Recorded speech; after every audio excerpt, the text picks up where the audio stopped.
And it's like ready, bro. We're like live and on the air. Hello, everybody. Welcome to the channel, Yankees Outdoor Adventures. And let me start over because I got to try to figure out when this cut takes place, because in the beginning of YouTube lately, they've been cutting the first part of my live. And I seen that just now the little icons popped up. So I'm thinking maybe just now is when they started recording. I don't know. But anyway, welcome to the channel, Yankees Outdoor Adventures. I am Maèxelawèn Osapèkwinùnt. Today with me, I have my guest, Green Feather. You guys also know him as Nick.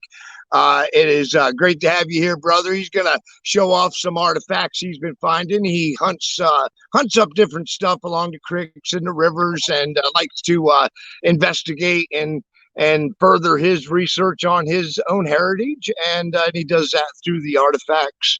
And hello, Wolfgang, welcome to the channel. Don't know how long we'll be, probably about a 30-minute video or something. I got a break today. Life has been kind of hectic here, so during my break, I decided I'm just going to go live, get my mind off of everything. And Nick, how you been, brother?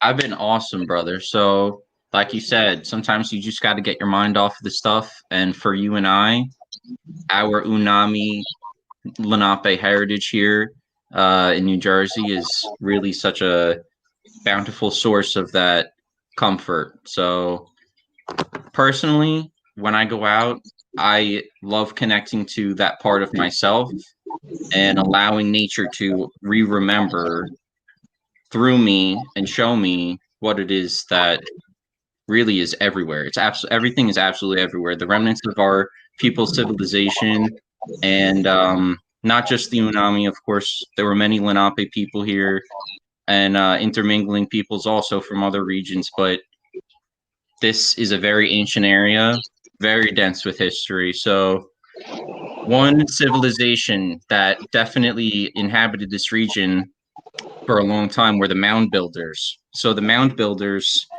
we have big mounds out in places like along the Mississippi River, the Cahokian culture, for example.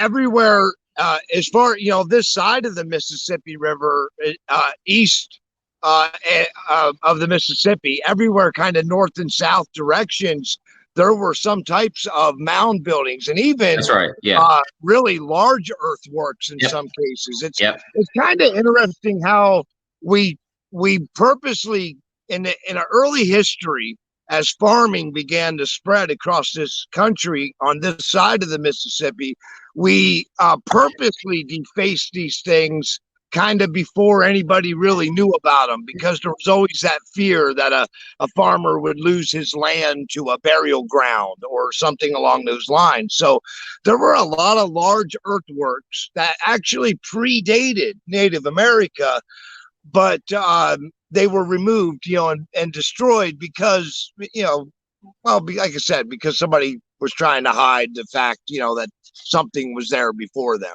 It's pretty much what it was about. But like the Serpent Mound in Ohio is one of those places that still exists. But there are so many more like that. There's almost an infinite amount more, in the sense that we could never uncover all of them today, because of the amount of infrastructure, and also because over time those things degrade.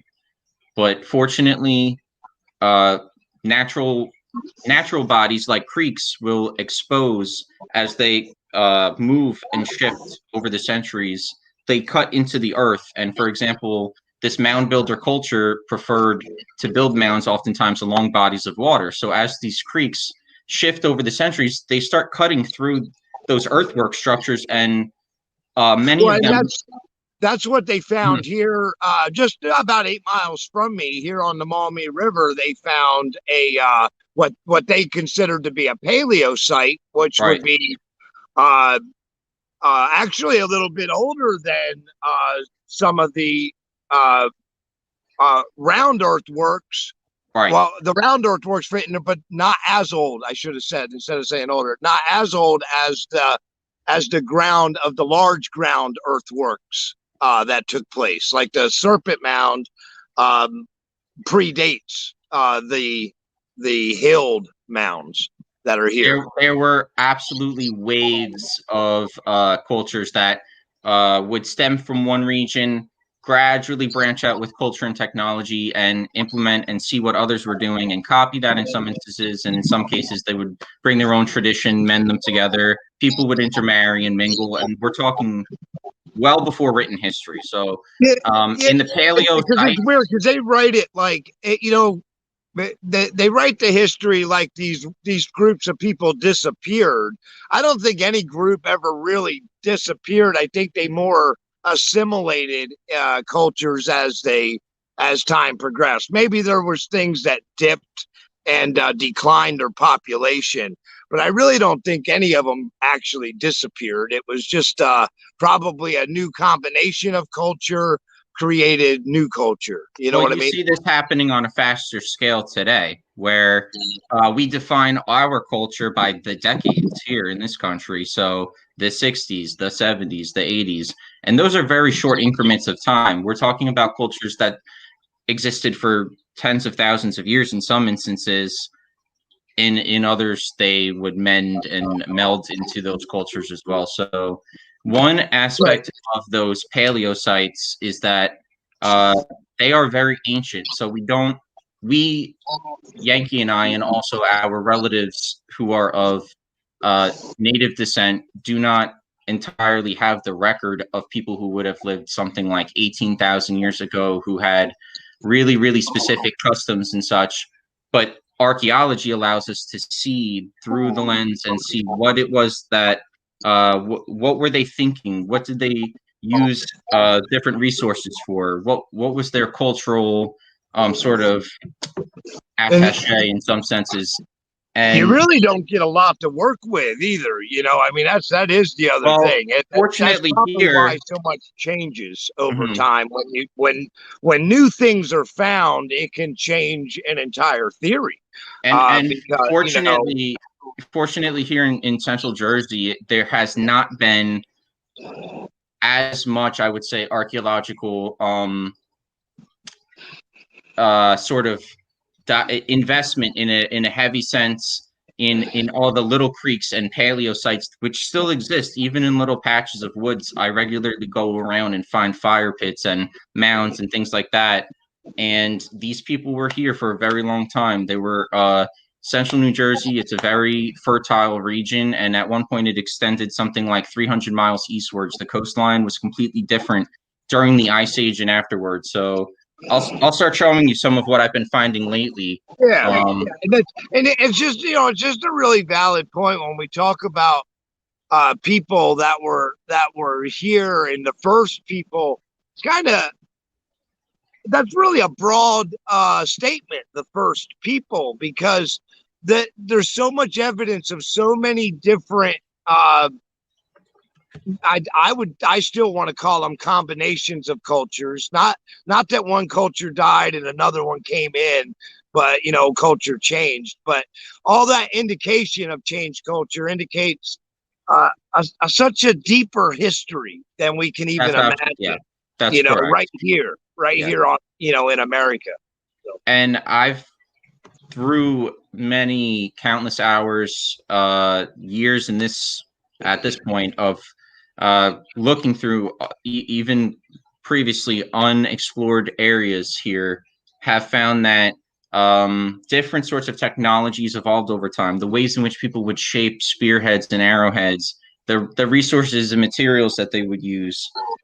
Sometimes when a civilization would be more sedentary and comfortable, they might have the ability to go and find more aesthetically pleasing materials that looked nice, and they could give them a nice polish, and they allowed their civilization to be a little bit more dynamic than something that was in a time period in which we would have to worry about a saber-toothed tiger coming after us in an hour. We might not be spending that time making highly decorative objects all the time. We would be making to make a jewelry item might not be your most it might not be your priority in that moment. So one thing that paleo but it's just plain and simple. Civilization creates the invention. So anytime we see explosions of jewelries and things like that, that's a major indicator that population was big. Because once population gets big enough, protection becomes easier, which allows recreation to be more frequent. And going right off of that, one of my recent finds, which for me was really incredible. This creek is very, very dense with Lenape history, especially recently. And this object is a piece of jewelry. This is actually a piece of bone that is a septum piercing, meaning it would go right here through your nose. And there were a lot of like hunter-gatherer type civilizations that still to this day use these. And the reason why I know this isn't just a bone is because it's highly polished. It doesn't just look like a bone. I've picked up regular bones, and there's also, they whittled it on this side as such that it could be pierced through. And if you look at, it's almost the perfect size that would fit on a standard, like average sized person's face, right, so to speak. So this creek is really, really dense, and the name of it is it's Reminiscent Brook. And they're actually show that one more time. Show that one more time, sure. Bro. It's the name of the brook is Reminiscent Brook, and that's a Lenape word. Here we go. So you can see it's really polished. I mean, I'll try to hold it still so my camera can focus on it, but it's got, that is awesome. That is awesome. It's really, it's actually really pretty to look at in person. It almost looks like old ivory type of, but you can see they whittled it here. This isn't just where it's naturally broken. It actually is solid right here, and it's like really finely shaped. And then it would naturally, they would break it as such here. But if you were to go to Google Images and search septum tusk hunter-gatherers, you have examples from around the world of this piece of jewelry. Going off of what Hike with Mike just said, the Pine Barrens, Hike with Mike. Yeah, the Pine Barrens are actually an amazing place to look for artifacts. They are. All over is the problem is the modern builds. You know, there's a lot of things that are covered up with concrete that nobody will ever see again. That's right. Yeah. You know, and there's not something you can do about that. You know, as far as Ohio goes, also Hike with Mike, this region of Ohio is the last one of the last places that the Native Americans were cornered into, kind of shoved into. This region here had practically every tribe you could think of that had survived the East Coast incursion actually lived here. So this is kind of a standing point for where tribes really crossed cultures themselves, as well as where tribes realized that they wanted to stop cross culture, and they made stands for themselves as well. That a lot of that is all due to what went on in this area. And we don't actually know, when it comes to this spot here, what tribe was actually here, because by time written record took place, there was tribes from New Jersey living here by time written record took place, and from everywhere in between. So when you think of, you know, like that, it's again, this is where the history gets really hard. It gets really hard to determine, you know, what was what, and we use little bits of artifacts. Now in New Jersey, we're safe to assume when we find native artifacts that we're dealing with the clans and the tribes of those regions. But again, like if I took you out and we found arrowheads out here, I couldn't tell you what tribe that was from. There would be no way I could, because in this region, there, you know, it was just too much. It was too mixed by then, by history's standard. Yep, that's a really good way of phrasing it for everyone to understand. So here in New Jersey, we have a lot of what are referred to as antediluvian or Ice Age and pre-Ice Age sites. These are the Paleo sites that we know for sure are very ancient due to the types of things that we find there. And one ritual item that was heavily made, and I've discussed this item in a previous archaeology video with Yankee.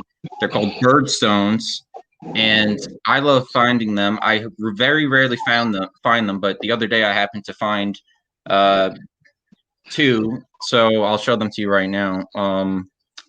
And the function of these was for burial, and it was to. I've read before that people hypothesized they were tied to the heads of the deceased, and those individuals would be laid in the mounds. So this right here, they're very crudely. This is a very old one. It's very crudely kind of fashioned, but they would drill a hole into the side and the bottom, and then the other side, and weave a rope through it, and then tie it. I've seen as such, like to the skull of the deceased. That's what, from my understanding.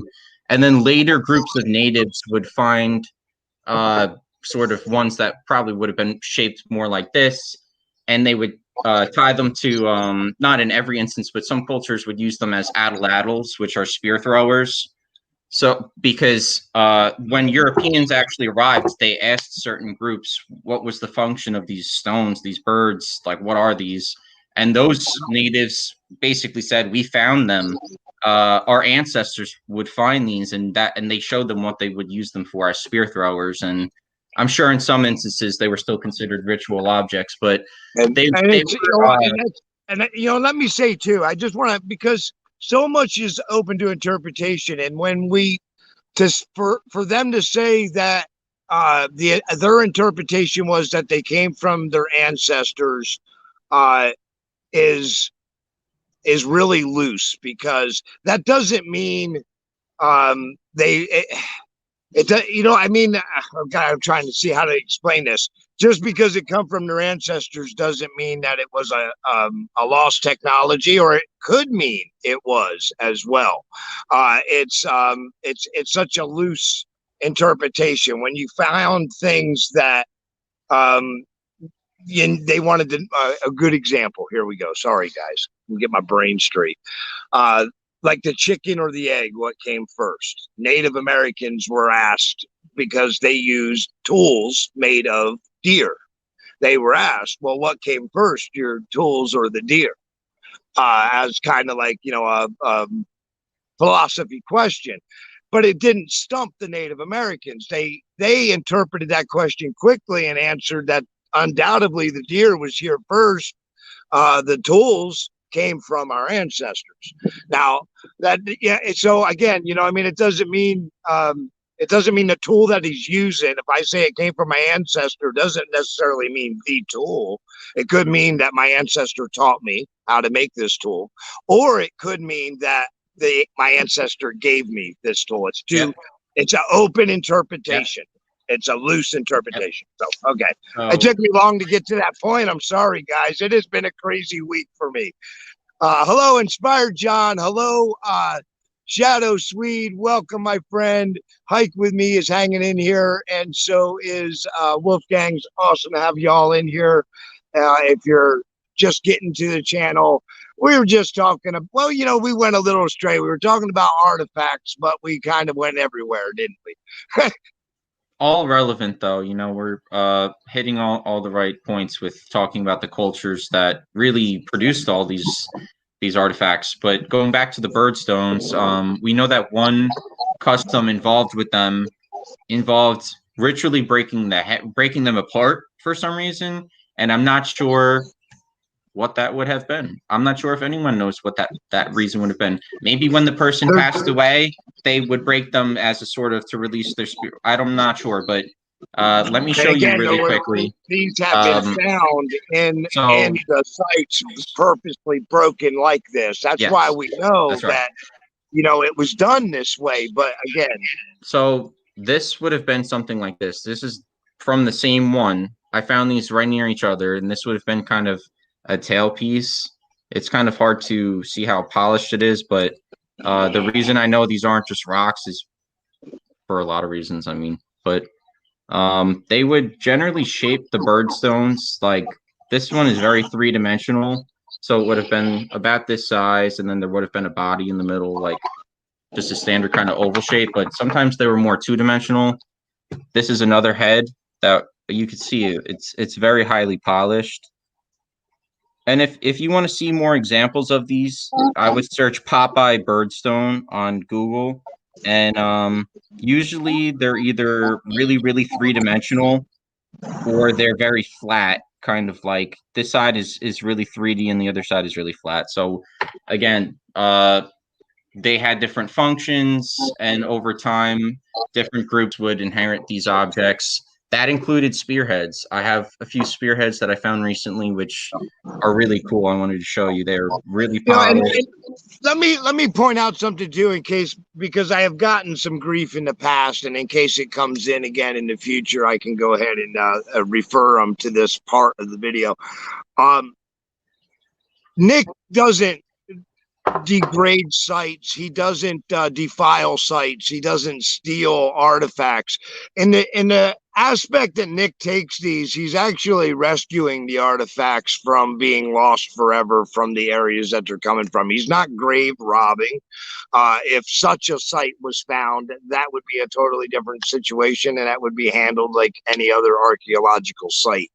I just want to make that clear. And Nick has made finds in the past that were left undisturbed until other research was done. That's, because of the area it was found and things like that. That's exactly correct. Nothing's being defiled. That's right. No, yeah.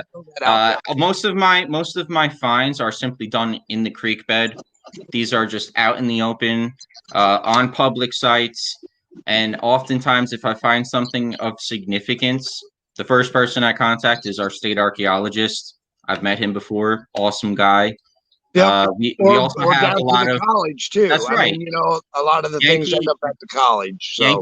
Yankee was very generous enough to do a presentation for our community college here, and I lent my professor some of the artifacts that are from the tribes here that can be shared now in the future. So my intention, exactly like Yankee said, I've never gone and disturbed any sort of site in which there would be anything going on. I just simply walk around and find what's on the surface. And fortunately here, like Yankee said, there has not been that much of that done. So it's easier for me to find things. Actually, Yankee, you'll really like this one. One object I found recently was, I'm curious if you can see in the light, but because of sharks, right, Luna? Or I'm sorry, Wolfgang. Go ahead, Nick. I'm sorry. She is. Yeah, they closed a lot of beaches in Long Island. So many sharks. I believe that. Yeah, because of the sharks. Yeah. There was like they showed it on the news. There was like, I don't know, it looked like 100 of them in a school, man, all running right along the beach shoreline. There, it was like pretty wild looking. I believe that. And actually, speaking of big fish, I found in the creek recently a really nice copper spear probably for spearfishing, honestly, because of the length of it. It's kind of overkill for something like a deer. This probably would have been used for spearfishing fish, and it probably would have been used over and over because it's extremely so sharp. This is probably the sharpest point I've ever found. But an object like this proves that copper was being used by the natives before European incursion. And I have lots of objects that also I'll show you right now. This is a little copper piece of pottery, which predates. It has a Lenape pattern around it, and the Misanku face. This object was examined by our state archaeologist, and this is pre-incursion copper, smithed by the Lenape. There's a lot of I guess it almost falls into a conspiracy line. There's two sides of belief with copper, but there's a lot of evidence towards it, and like what Nick had just showed you there, that I personally believe copper may have been used a lot longer than we realized that. But again, with so many of these sites that were purposely destroyed, it's hard to tell what stories could have been told, because we only get a little piece from everything that you find. Every time you get a new find, it's just a little piece. That's all you get. It's just a little fraction into the past that you can see. And one type of objects I really enjoy finding are ones that are functional, but they still have a lot of artistic mindset put into them with the materials chosen and the polish.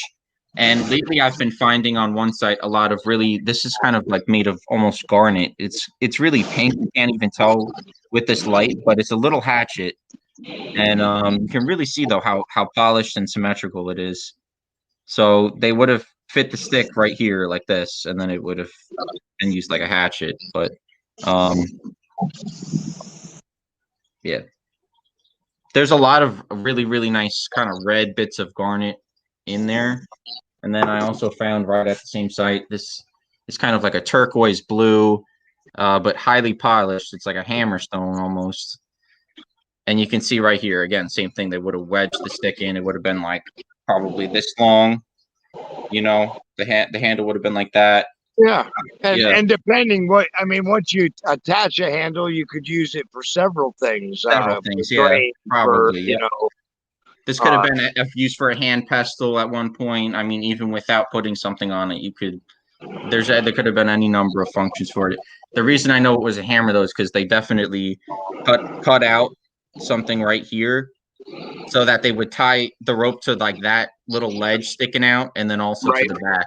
So it could have been, like you said, they could have been used for processing bone, cracking open to get all the good stuff out, and then maybe for making clay. Maybe you need to really mash everything evenly along, and you're using just a hand tool really quick to do it. Or we know the Lenape were good woodworkers, actually. So who knows? That could have been used for dowels or something that they were making. We don't; those things degrade over time. So you're really good woodworkers. I mean, as far as either carving or big woodworks to use fire and stone and shell and bone, and it's amazing the tools they use and the things they can create.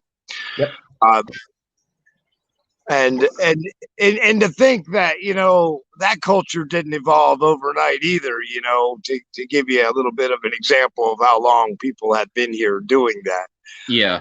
Because these were cities of natives, so that these civilizations had been here a long time before they figured out, you know, the cities and whatnot. Exactly. Bullfrog just came in. How you doing, Bullfrog? Good to see you. Uncle Al, great to see you, brother. And Peter Parker hanging in here too. Parker.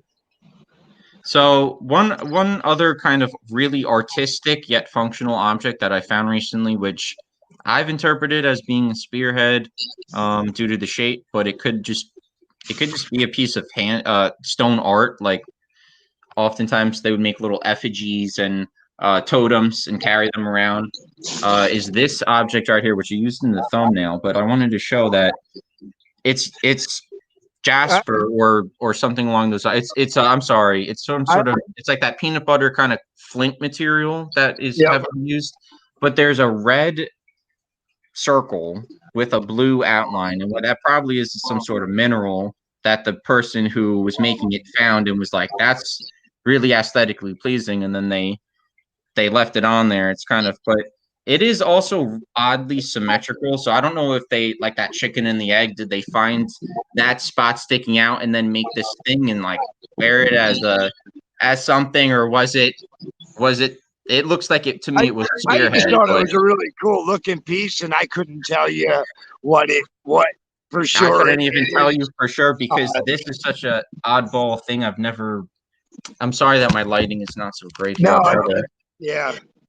But it is a cool looking piece. It's a very oddball piece. There's a really, really red circle and then like a turquoise blue ring around it right there. And like I said, it probably is like a vein of some sort of mineral running through that rock that the person who fashioned it realized that and then crafted around it. But there was a lot of that. You have to realize we don't do things like that in this society. We go out, if we need a screwdriver, we go to Home Depot, we get a screwdriver. You know, we don't go around looking for beautiful stones to make into something to pass on to our descendants for many generations. Yet the civilizations that existed here before would do things like that. They would have not just functional tools, they had things that were like their special. Well, there was R&R. There was a relaxed. Right. There was a relaxed. Well, I mean, there was. Look at all the games. You know, The Europeans, when they came here, they didn't bring games with them and stuff. They were all serious, down to business. You know, Christianity didn't leave much room for games in the early days. It really didn't. All that was here because there was a lot of there was a large civilization. It enabled them a lot of R&R, especially when they would use their civilization collectively to get things done. That's what stood them apart from anyone that came in. I'd like the audience to go after the show and look up what games and what food came from the Americas before Europeans, and your mind will be blown. You would say, what? I thought we had all of this over in Europe before. Corn, potatoes, tomatoes, sunflowers. I mean, I'm just listing a few seeds, but we're talking about lacrosse. We're talking about just an infinite amount of resources, really, that people don't realize how much of an impact the Americas have had on the world, really. Here in the United States, we're influenced by it everywhere, but nobody recognizes it. Yep. That's what's really amazing. Yep. Is you may be eating something that is straight up Native American and nobody recognizes it. And not realize it at all. Every time you're eating corn or potatoes or you're eating native food, you're not. It's all food is food of the earth, but in the same sense, we have things that originated locally. So it's good to appreciate the places and people and things that allowed us to still have these today. So recognize and respect for sure. Very true. Pepper and chili, pepper and chili. Yep. Yeah.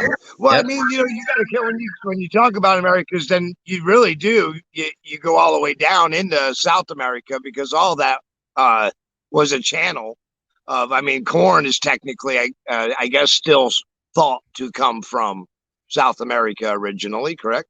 Yes, Central America. It actually started off as a type of grass about 7,000 years ago that over time only produced a real little kernel back in its original form. That goes to show you also, like we said before, waves of civilizations would come from one spot, in this instance, Central America, and someone went out and started trading corn everywhere. So whether it was one group all at once when corn got great, or people over a few hundred and a few thousand years just spread it out until it got awesome everywhere. We know that people went everywhere, traded, adventured, and did many, many things that we need to protect today. So research and educate yourself about those for sure. Yep. Saved Europe from starvation. You are correct. 100%. Right here. I'll pop it up there for you. Yep. Yeah, you're completely right. You're right, Mike. The Maya Indians and the Aztecs grew corn. Yep, they did. Yep. So did the Olmecs too. The Olmecs, actually, the civilization that preceded them, ritually celebrated corn, and they had a deity that was associated with it too. They highly worshipped the cycle of the agricultural. A lot of pyramid building civilizations were also agricultural, so there's that's they were an earthbound kind of but when you talk about corn, because we talk about like the Mayans had corn, they did, but think about this for a minute. Even then, look at how they depicted corn, almost what we see today. I'm sure it was a little smaller probably, but almost the same corn we see today. And remember, when corn started out, it was a grass that only produced like one kernel. So look at the agriculture that took place to get it to where it was at Mayan time. And then that continues with corn. It hasn't stopped with corn. That's why here, and I'll do this here.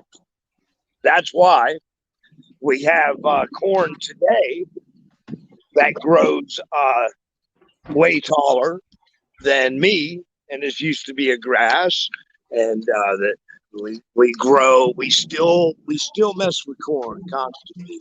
And all it takes to mess with seeds is crossbreeding of the little bit different types and different corns that do better and some that do worse. Man, guys, I am there's corn.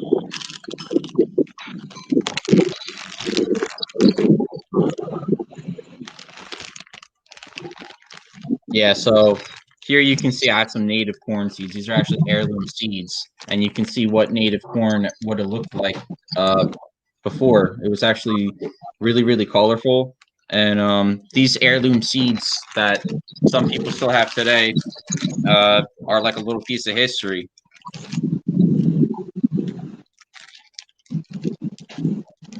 Yeah, that was corn. All right. Well, guys, I held it. We were in here about 30 minutes, and I actually have a lot of family stuff going on, and my break is over. What happened? What did I just do? You're still here. Okay, I lost it for a minute because I hit my camera, but yeah, they had cocoa as well, Shadow Scout. You're completely right. Chocolate, cocoa. It's all from the Americas. And hike with Mike, you're right too. Corn, beans, and squash. That's the Three Sisters method. It was called here. Yep. They would grow them together. It's really cool. That is the Three Sisters, yes, yep. Sir. Yes, all right, sir. Yankee. Well, I guess if you got a split, it's completely we're gonna have to wrap up. Yep. I figured about 30 minutes. I appreciate everybody coming in, and I hope maybe you learned a little something or seen something cool that you could take home later, or that you can remember later. And I don't know. Hey, Nick, I appreciate you being here, man. You got it, brother. Anytime, and take care of yourself. Definitely keep your spirits up, and I hope everything goes well with your family. Yeah, that's what I'm dreading here. I got to hit that. When I hit that stop button, I got to go back to reality. So no worries, brother. I hope everybody else's reality is awesome, and if it's not, hey, work to better it and change it. Right, that's all we can do. Until our trails meet again, I hope all your adventures are awesome. Nick, thank you again, everyone. Thank you, Wanishi. Thank you, brother. And check out my Native American playlist if you want to learn more about Native Americans and their history. And Nick, we are out in 3, 2,